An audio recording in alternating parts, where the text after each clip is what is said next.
изпреварва Байерн и ПСЖ. Чули сте какво? Винаги съм вярвал в Левски. Обявиха Левски за номер 1 света през сезона. Левски е най-доминиращия отбор в световен мащаб срещу съперниците си на национално ниво от началото на сезона.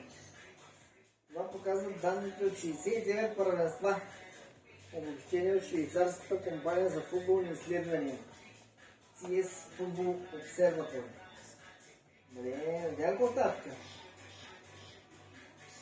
Проучването са взети под внимание 4 критерия: отправени удари, удари от наказателно поле, успешни подавания и успешни подавания в последната третина пред вратата на съперника.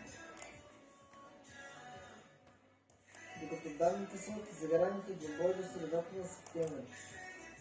Левски лидер в класацията със среден коефициент 3,31%.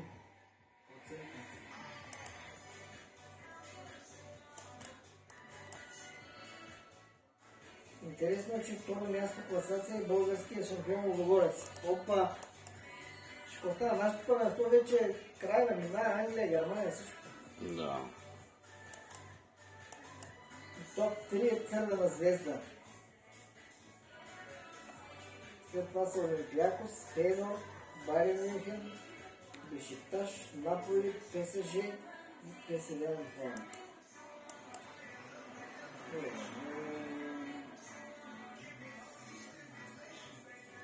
Защото играем такива съсета и дето он гледа статистиката беше 27 удара на 0.